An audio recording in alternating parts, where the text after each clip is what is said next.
Dean Takahashi is going to be leading this panel, moderating this panel on user acquisition strategies. Obviously, user acquisition has become a major component of any game developer's daily conversation.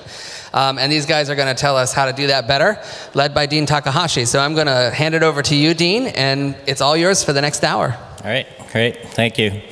I'm the lead writer for GamesBeat at VentureBeat, a tech news blog based in San Francisco.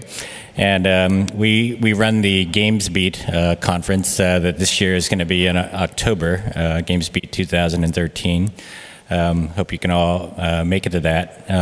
I also write a lot of stories about the game industry, especially the rise of social, mobile, and online in the last few years. User acquisition was something that after, even though I've covered the game industry for more than 15 years, I had known nothing about user acquisition really until mobile gaming started here. So these guys, fortunately, know a whole lot more about user acquisition. I'm going to have them introduce themselves, starting with Jussi. And Billy's name is the only one I can pronounce, so this is why I'm having them do this. 1, 2. Hey, my name is Jussi. I'm the founder and CEO of Applifier. We do a couple of things around user acquisition. Cross-promotion on Facebook, where we kind of started that whole thing. We do video advertising for games, to acquire users from other games, to monetize and find users. And we have a cool service called EveryPlay that lets your players share game replays on iOS. My name is Stefan. I'm a freelance consultant, and together with 2 partners, we're helping companies to succeed on mobile phones, tablets, mainly around the things concept, marketing, and mobile analytics. I'm Erlend. I run Supercell user acquisition efforts. Supercell, Finnish company, behind the titles Clash of Clans and Heyday. I'm based in San Francisco, though. My name is Seufert. I'm the head of marketing and user acquisition at Gray Area Labs, which is a Helsinki-based mobile game development studio. We published the Shadow Cities, and our next game is coming up in the next few months.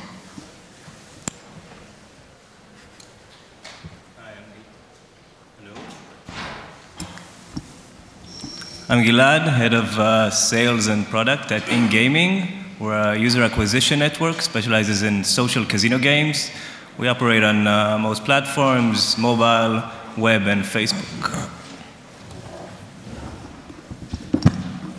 Hi, I'm Billy Shipp. I'm VP of Growth at Iddiction. We power App-A-Day, which is the leading daily deals platform for mobile apps. So let me get everybody sort of set on the same level so we can start our discussion. User acquisition can be a very dry topic if your intention is just to make games, right? You don't feel like you need to know anything about user acquisition just to make your game.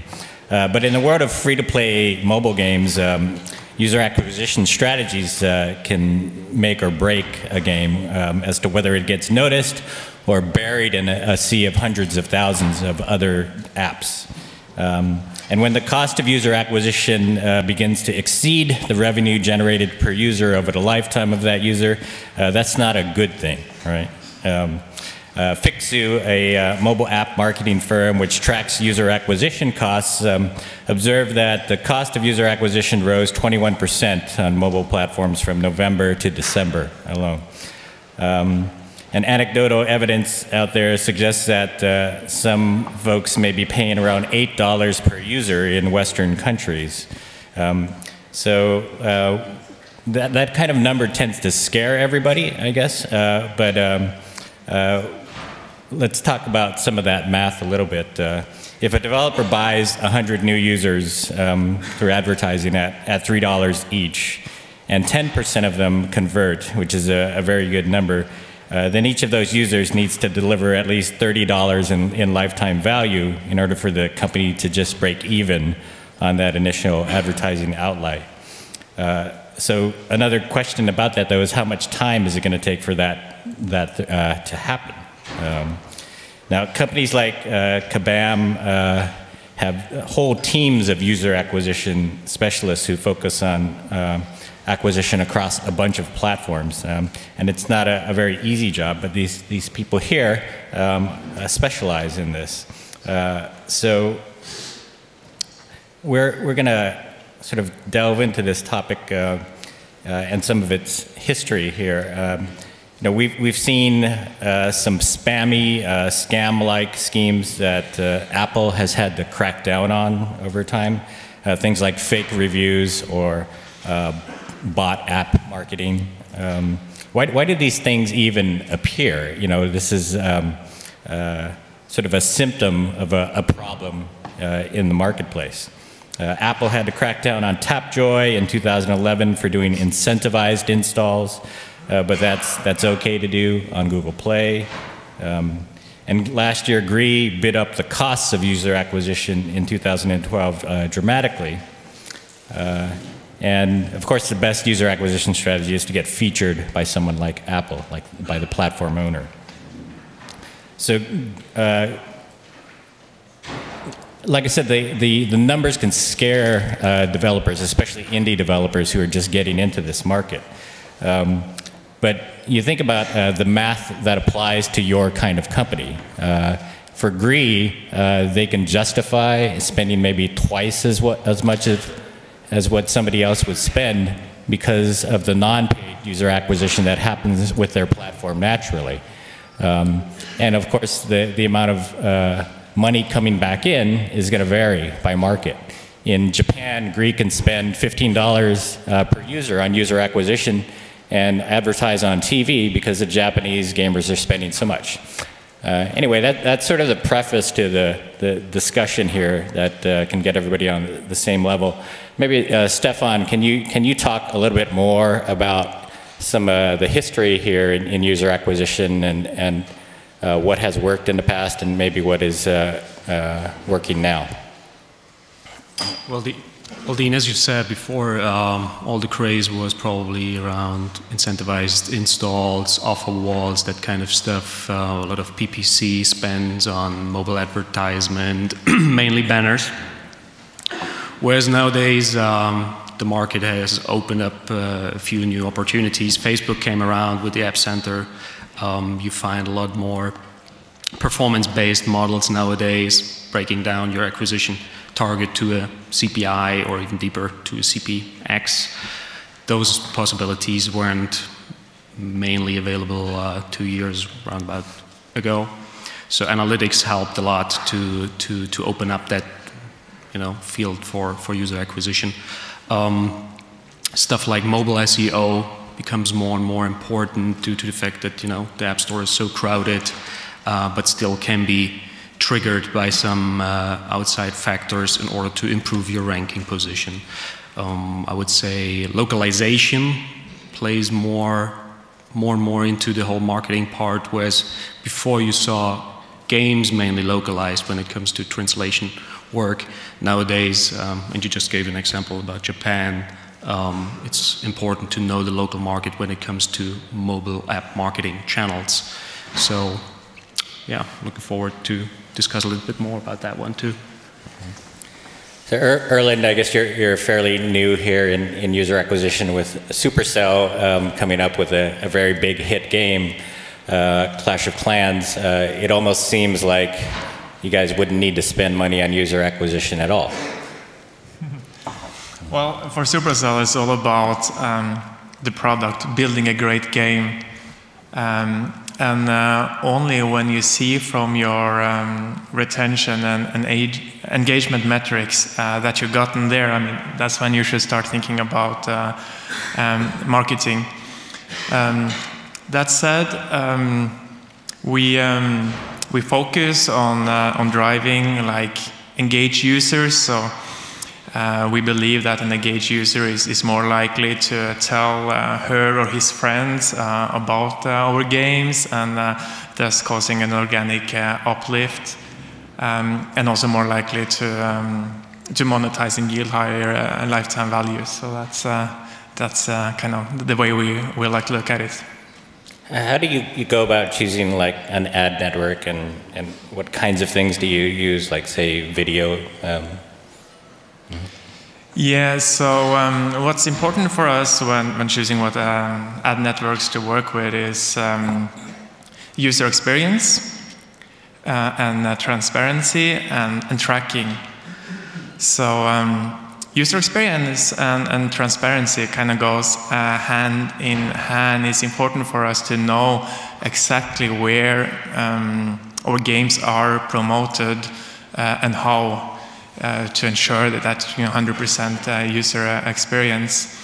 And tracking is important just to make sure that we have all the data we need in an accurate, reliable, and automated way, preferably broken down on per publisher, per creative, per geo, per device, so we can optimize accordingly to drive those high engaged users. And Jussi, why don't you talk about paid versus non-paid user acquisition here? Well, I think the holy grail for game discovery is what Erlend said is a friend showing another friend a game, like, hey, you have to play this. That is really the best way for a consumer to find a game.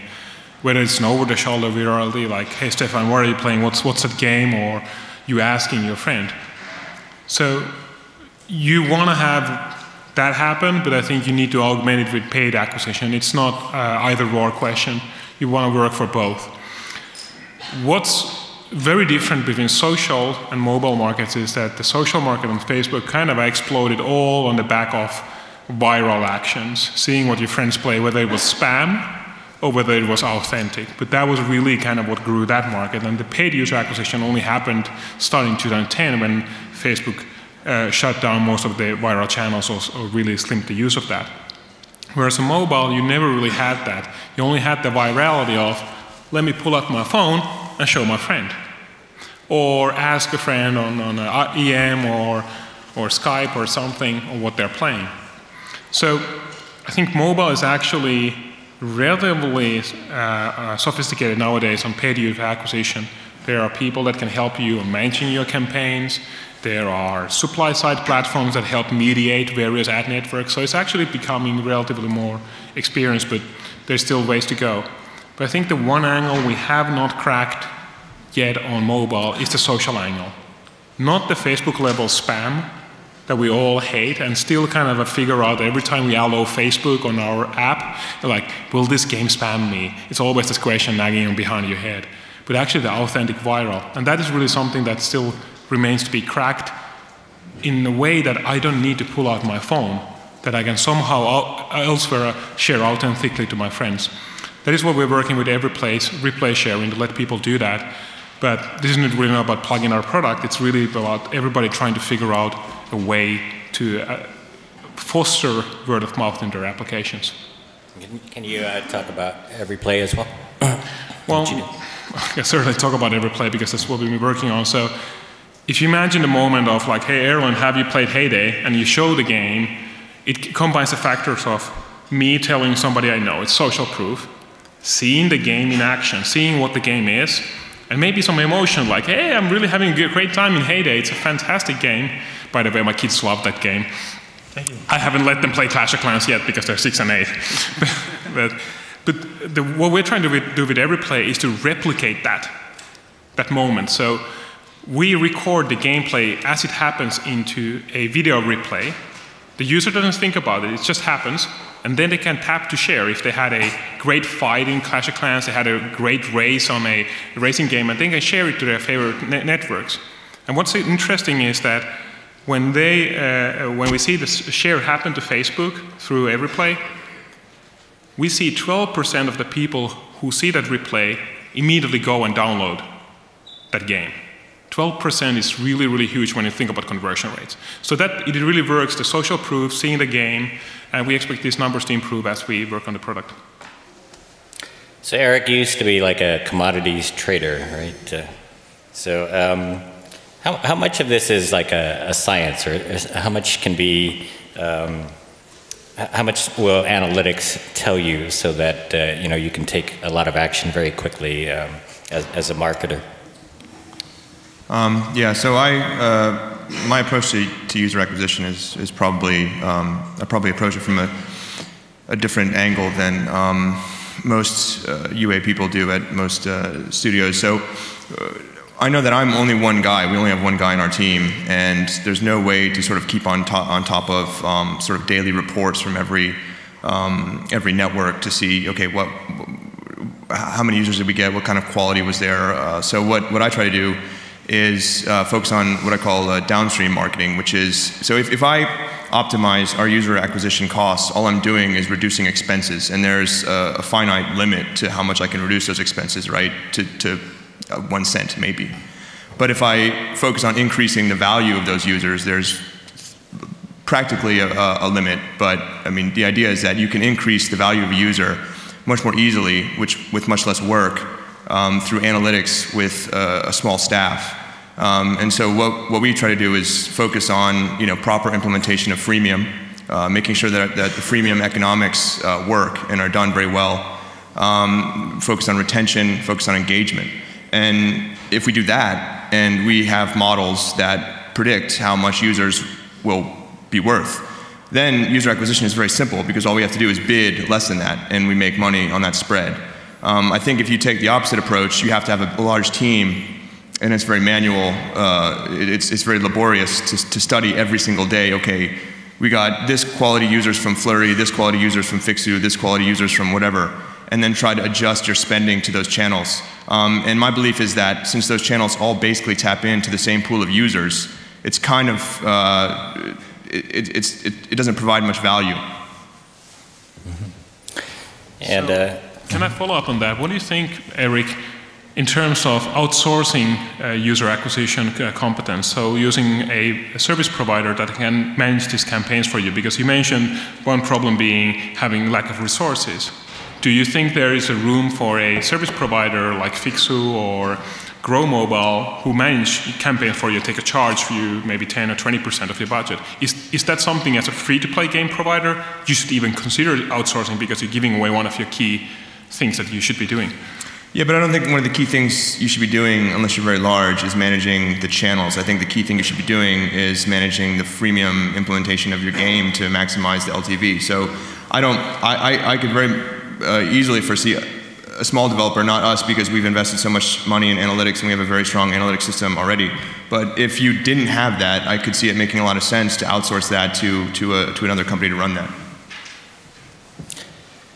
So pulling back a little, I guess this trend of big companies moving into a market and buying as much of the market as they can is a pattern that's going to continue. Big brands are coming into mobile. And should that be scary to all of the indie developers out there, because they have infinite budgets for user acquisition, or they don't even care if they're losing money on a per user basis? Are you referring to our Japanese overlords? Some of those, but even someone like Disney, they get so much benefit in non-paid user acquisition. They could spend far more than they do on mobile user acquisition. And how can you compete against that? Well, I think as a operating both Everplay and a video ad network, I'm kind of like, yeah, come on, spend money, because obviously we are in the business of trying to help get users. But if I were to take the point of view of a publisher, one of the biggest publishers in the world is Activision. They just started. Disney doesn't really appear on the top grossing charts for games right now, and I think looking at Disney, mobile is a really big thing for them, but is it bigger than Disney Infinity? Where are they putting their money? I think the big players are actually, well, one of them is on the table, and there's a few more coming, and I think in the end, spending more than you make is not really a strategy unless you are playing for an exit. If you're really playing for an IPO listing, you're playing for something in which you can lift your company and sell it rapidly, yeah, it's a strategy. But I don't think, we haven't yet seen what happened on Facebook, where Zynga effectively virally and raised enough money to buy themselves to dominate the marketplace and then create this fantastic, and I say fantastic, I was leading the Rebel Alliance against Zynga in cross-promotion, but I still say fantastic cross-promotion network that ensured their leadership for almost 2.5 years. We have not seen that happen on mobile. And I think it's been partly the platforms ensuring this doesn't happen, but unless somebody creates a similar disruptive cross-promotion network that locks in users, I don't see companies regularly spending substantially more than they can make, because they're just going to dump the money down and those users are going to move into another app. It's just throwing money into fire. So maybe in addition to that, I think bigger players who have not an app store or not a mobile classic network, like people on the POI, Best Buy, Starbucks, Walmart, are currently undertaking some projects and learnings in order to figure out how they can monetize from mobile developers or mobile advertisement. On top of that, all the device producers, the hardware makers are, getting into that field, offering distribution services, pre-installation. So inventory will actually be available also on such platforms or markets which we haven't seen yet being fully monetized or even offered. So I think outspending is one way to go at the moment, as Jussi said, but in the long term, everyone, even the indies, will find their distribution channels in order to make it affordable acquisition. I think one thing that holds some of the big guys back too is there's aggressive marketing tactics that they can't engage in just because they have to protect their brand name and don't want to be caught in a trap where they could be accused of exploiting consumers in some way. When it comes to aggressive marketing, where is the line for acquiring new users? The line is where the consumer says, "What the hell is this?" So I think Apple has it right in when they kind of how I look at Apple is that they ask themselves, "Is this good for the consumer?" If it is, it should fly. If it's not, it shouldn't. And I think it's like porn. Like I know when I see it. So say the Supreme Court judge in the U.S. when they try to classify porn. I think there is really some of the most seedy stuff around aggressive marketing, like incentivized downloads or bot farms and that kind of stuff, are already killed. But I think there may be stuff bubbling under that we are not just aware of. And it's not going to. People are not going to be aware of until it breaks. There's really some crazy cases of really bad games making the top of free apps on some dental surgery apps and some really weird shit happening. So there's always some loopholes. But I would encourage anybody thinking about those saying like, life's too short to play with that crap. It's really, you don't want to be doing that. I just would add to that I don't think those gimmicks have been proven to work. I don't think they've been proven to provide return on investment. I mean, even the incentivized downloads, I mean, the conversion rates for those are so small. The monetization rates are so small. You'll spend money on that, and you might get, way more users for much less, but those users don't stick around and they don't spend any money. I think, like, at the end of the day, you have to bite the bullet, you have to pay the price for a quality user, and therefore it makes much more sense to simply focus on the game being good and implementing freemium properly. So I think some of what we've done so far is scare everybody about user acquisition costs in order to get their attention. So what can be done for the little guy, I guess? And maybe Gilad, is it maybe a good time to weigh in with your explanation of revenue sharing here? I will. First of all, don't be worried. You need user acquisition. That you have to do user acquisition, as I see it. You can't count on Facebook virality. You can't count on being featured in the App Store, the Google Market, Google Play, sorry. And what I'm advocating here in the past year is stop paying CPI, stop working with whatever network, whatever channel you choose to work with. I feel that the industry is going to a more performance-based model, which form a partnership between the traffic provider, the marketer, and the developer, which are, revenue share and CPA, paying for actual paying users, or revenue share dividing the revenue between you two. I also like to add something. Yeah, how do you guys react to that? Or? So on the subject of like rising user acquisition costs, so there really are so many different channels out there. There is companies like Chartboost offering the opportunity to do direct deals or free cross promotion, and also supply is growing every day. There is so many new devices being activated every single day, and this is to everyone's advantage. Also, one good advice could be to take advantage of like seasonal dips. So what we see before Christmas, and this happens every year, is prices just keeps going up. You have all the brand advertisers in there who want to get their name out there before like the Christmas sale. And you got game developers trying to reach a high ranking before the App Store freezes. I mean, which was just for one day anyway. I think Chartboost even noted that there were daily sort of opportunities as well, or Saturdays were sort of an underexploited day. Even on an hourly basis too, you know, if you really want to dig into the data.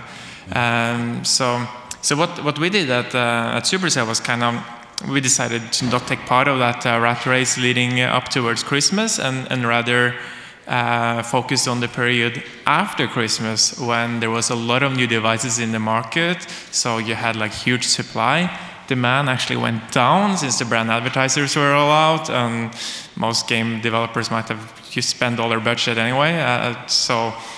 And on top of that, you had all these people, you know, with new devices, hungry for games and with time to play. So, you know, just take advantage of these things. Yeah. What I'm saying is, you don't need to be, it's kind of extreme, but you don't need to be worried about costs rising or lowering, or this day it's more expensive, this day it's less expensive. When you pay CPI, you are worried about the quality of the traffic. You're worried about lifetime value. You evaluate the value of the player because you have to know your acquisition costs and to know that the value is higher than the acquisition cost. When you're forming a partnership with a traffic supplier on a revenue share based model, by the way, that's what many publishers are doing, you don't need to be worried about that. You're paying only when you actually generate revenue from the player, from the user. So how much revenue are they sharing? As much as you want. How much revenue share are you sharing? As I said, this is a partnership. The way it works is when we decide to get into a revenue share deal with any developer, we both sign an NDA, we go out for drinks, we shake hands, and then the developer shares the sensitive data that they never want to share, they share with us. Retention rates, lifetime value, conversion rates, what we need to estimate lifetime value and when we actually see revenue from the users. Generally speaking, roughly, we're talking 50-50 rev share after platform fees. Facebook, Apple, 30%, we take 50% after that, meaning 35% of what the user spent on the game, and that's generally speaking.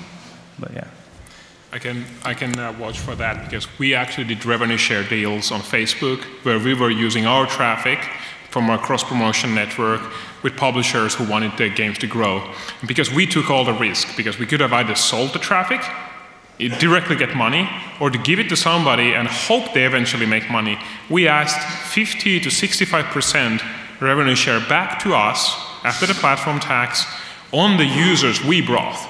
So we took all the risks. You could still go out and buy your users for elsewhere, and you would own 100% of those.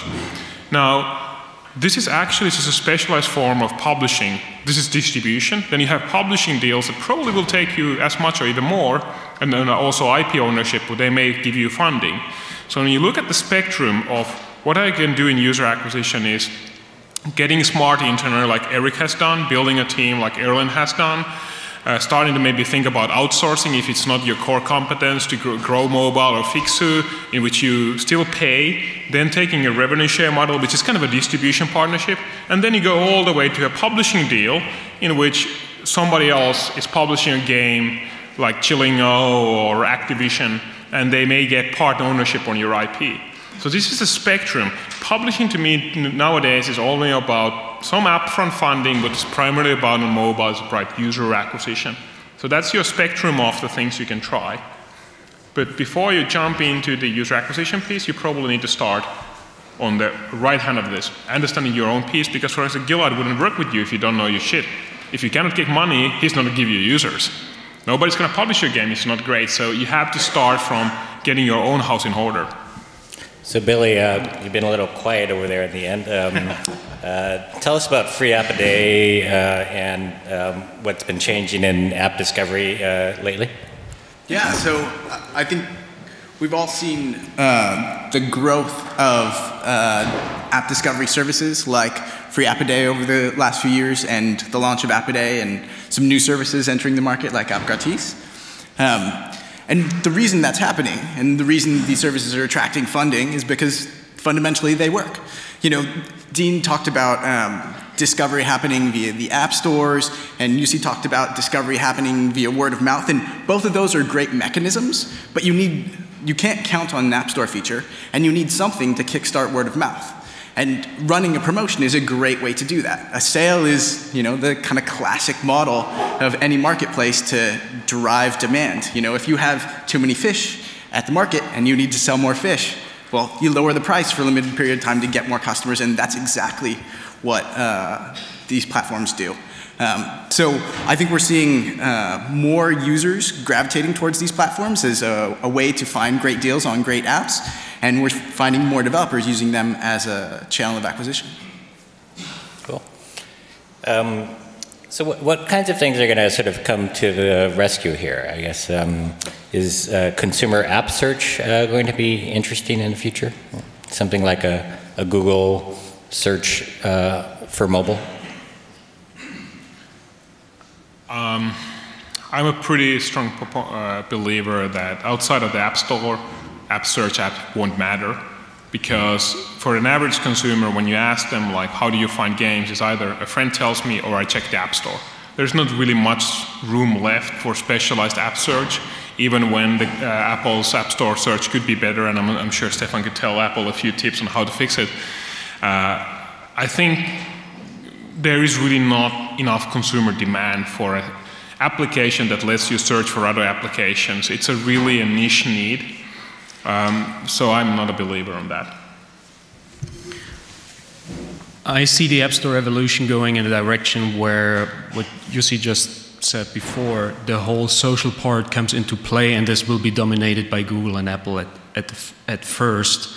I see it that as soon as those two bigger players are opening up and providing voice and SMS services themselves, as the telcos do right now, they have on one hand the information and data about my app usage, what games I play, what apps I use. On the other hand, they will have a connection layer between two people. So when I'm calling Jussi, in that context, or I'm sending him an SMS or a message, chatting with him, I will get a recommendation based on my preferences, based on my usage behavior in the app ecosystem. So this kind of context relevant set, I would say, will be happening soon, basically promoted by one of the twos.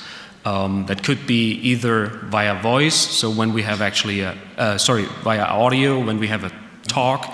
Prior to that talk, maybe the call is for free, I get an app recommended, or in the context of a messaging system, I get some recommendation of applications which actually fit my preferences, as well as are having an indicator what my friend used to have of applications before. So this is just the whole approach, because currently the app stores are more or less closed systems, kind of a broadcasting approach, one to many, and I definitely see some value in that whole social layer. Is there something you want the app or the platform owners to do to help with discovery? Fix Genius. Yeah. Okay. Hands up, who's using Genius? And what are they actually going to fail to do that you're going to have to undertake yourself in some way? So Apple and Google have my phone book. People I actually like, people who actually know me, Why cannot I see recommendations from these people, apps they play? They already know all this information. They don't even need the voice channel. They already know this information. I was so excited when Facebook and Apple were getting buddies, and it would finally be that I could actually see what my friends play. And I go to the App Store, like, is there a way for me to say, show me what Stefan is playing? No. Just give me an application when I touch down in Hamburg, which relates to the city, or some stuff to do here. So the location could be something, the contact data, the relation to my friends in the phone book, and so on and so on. And yeah, I'm hope to see something like this in the near future. I think it's not anything that the network operators, the platform operators are going to fail to do, because I think you have to realize that App Store search is broken by design. Because App Store discovery is broken, or it's very hard to find apps, the platform operators they control the means of disseminating apps, right? So everyone hopes to get featured by Apple or Google, right? Because that's the holy grail. That solves all your user acquisition problems. So how do you get featured by Apple or Google? Well, you visit Apple or Google, and they tell you what direction to take your app in. And that way they control, basically, not in a bad way, it's just the way they want to curate the app stores, right? So they can sort of set the tone of the App Store, what kind of apps are being sold on the App Store. And so I think if you're trying to go against that force, you're not gonna see any return on that. You're not gonna have any luck. I think what you have to do is you have to sort of like go around it, use services like Jussi's, or like sort of new innovative ways of sourcing users. But I think if you try to if you try to go head to head with the dynamics of the App Store, you're never gonna do anything but waste money. I would love to see PPC on the app stores. I don't know how that hasn't happened yet. Facebook recently launched it, sponsored search. Can you explain that? Yeah. Sorry? PPC, explain it. Oh, yeah, PPC, pay-per-click. You all know probably AdWords on Google. You search something, you see an ad for what you searched.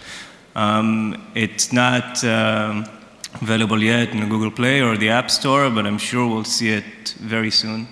At least I hope, because we're good at it. I'm going to ask for audience questions in a second, but sort of rephrasing this question a little, like what predictions do you have about user acquisition going forward? Well, I'm going to reiterate what I've said a few times this panel. I think the remaining signal to be cracked is word of mouth or social. That is really something that, all the other channels have been exhausted. We won't succeed on user acquisition by stuffing in the Facebook news feed every second story being a sponsored ad. We won't succeed with chatbot ingested popping up every 5 minutes in a game. We won't succeed with video ads interrupting your gameplay. Authentic, social, word of mouth, referral is the one angle that we haven't cracked on mobile, but we will find a way. That it will happen. The question is app stores, third parties, videos, who knows, but it will happen. So I don't have a prediction, but I do have a hope, and that is that we'll see the same kind of standardization in the mobile space that we've seen in the web space when it comes to tracking, transparency, standardization of like creative sizes, and analytics, getting the data, look back windows. Like, it really is the Wild West out there, and it's making our jobs more difficult. So I just, love to get some more standardization in place, and just making sure that the work of our user acquisition team would be focusing on driving the most engaged users only, and not figuring out some weird kind of tracking for UDIDs or MAC addresses and whatnot. I think Jussi's totally right. The good news is Supercell already set the precedent, and they did that with asynchronous multiplayer. So in Clash of Clans, I got invited to join multiple clans by my real-life friends. That's an element of game design. That's not a user acquisition strategy that was tacked on after the game was developed. I think you have to design your games around that. I think synchronous multiplayer will be the next big thing that really innovates on what we consider to be user acquisition, because when you have this compulsion to play with your real life friends in real time, that's free, and the virality effect of that is untold. It could be 10, 12, 15 users per user acquired. And I think that'll drastically reduce the cost of the effective CPIs to the point where, okay, I'll acquire a user for $10 because I know that he'll bring 10 friends in, and it's effectively $1. Well, obviously, I see a shift in the user acquisition-based business model. The whole, you speak about CPIs. I see this talk about cost per installation completely disappearing. You hardly see it in other industries in online marketing, especially we come from online gambling. No one there will pay you to just bring a person to play the game. They will pay you if the person actually spent money and a certain amount of money, or they will pay revenue share. And I see basically the risk changing from being completely on the developer side, the only thing worse is paying CPC or CPM, and being somewhere in the middle and forming like a partnership between the marketer and developer. So I agree with Eric that it starts with a great product and great product design to lower your effective cost per install. But some things that we know about the future of the marketplace is that there are going to be more devices and there are going to be more users, which is going to create an increasingly fragmented market as different providers crop up and each capture a different piece of that market. So the ability to then sort through all that data and to find the right partners, the ones that actually work and deliver results, is going to become more and more important and more challenging. And I think tools that help people do that are going to be the valuable ones in the future. So we have some audience questions.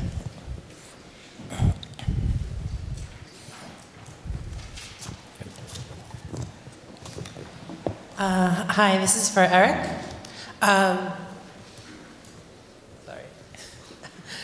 You've elaborated on your revenue building strategies as opposed to user acquisition. Could you give us some more details on what kind of user acquisition you do and how you manage it so that it's efficient? Yeah, well, I mean, I approach it the same way you'd approach managing a portfolio of stocks, right? If you just diversify the channels you're bringing from, make sure that, so you want channels that control their own users. You don't want channels that aggregate sources. So if I feel that if I diversify the channels I'm bringing in, all those channels own their own users, they're not aggregated, then I can estimate the value of those users in that pool because the population size is large enough and my sample size is large enough. So that's the easiest way to do it, and I also think it's the most cost-effective way, is just spread your money across a number of channels, but make sure that they're not aggregators, and then make sure that you understand how much a player you bring into the system is worth from a very macro view. More questions? Come on, it wasn't that clear. This one over here on the left.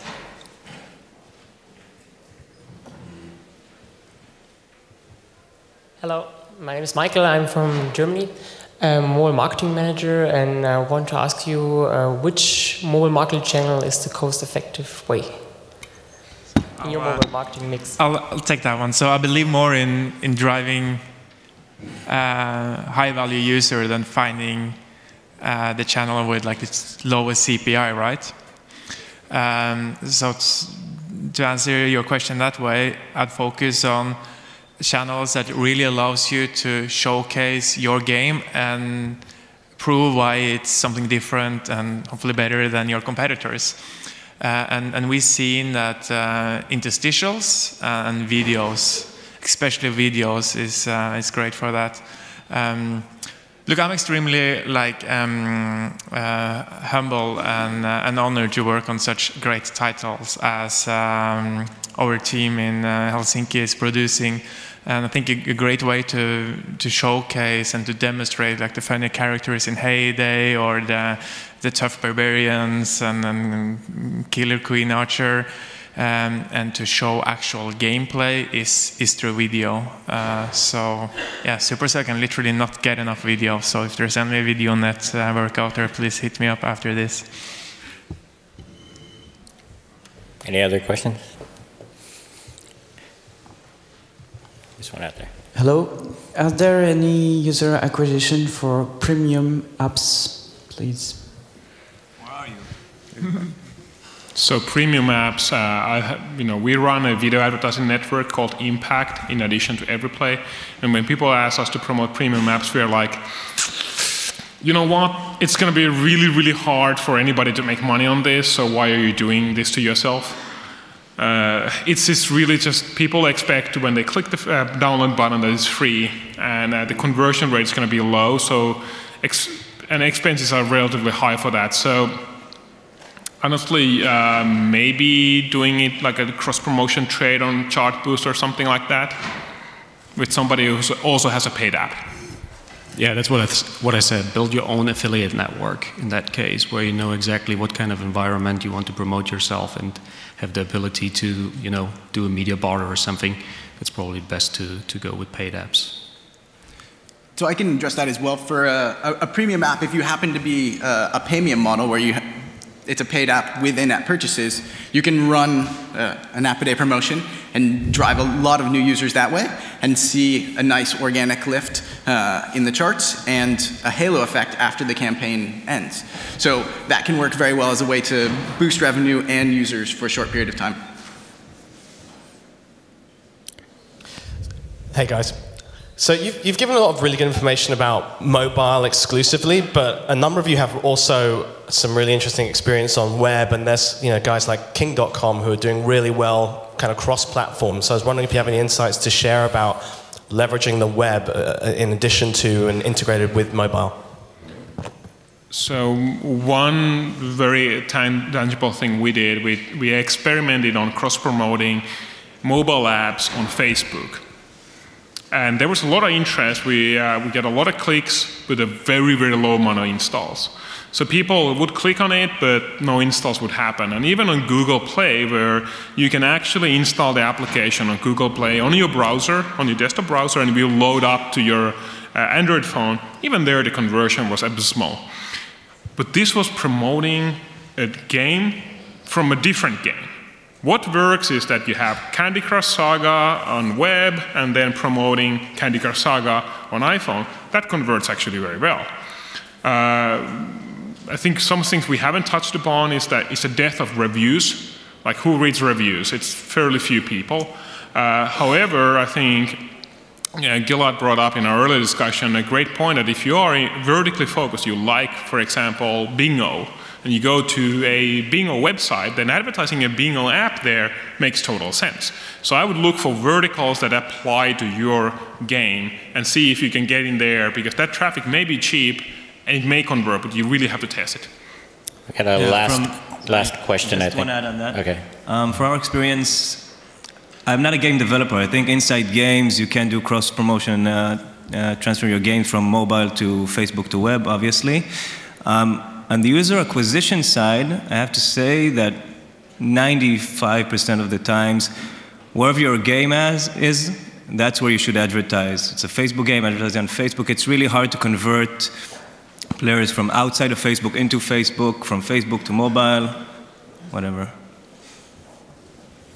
So the last question. Yeah. Okay, cool. Hi guys, Pepe at Chartboost.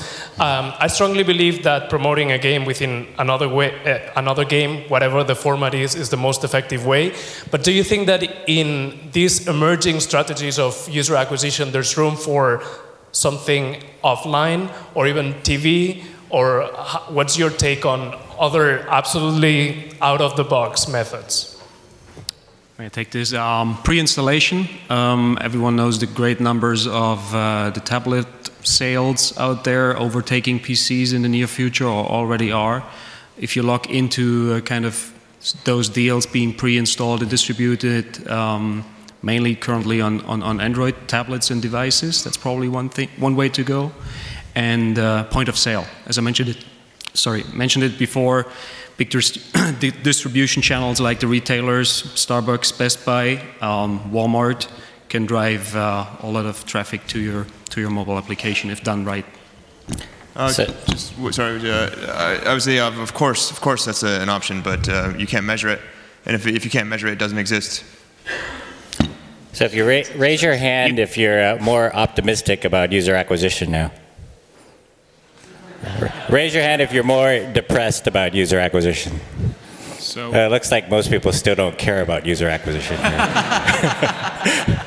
right, well, thank you very much, everybody. Thank you, Dean. Thanks, guys. That was fun. This is great.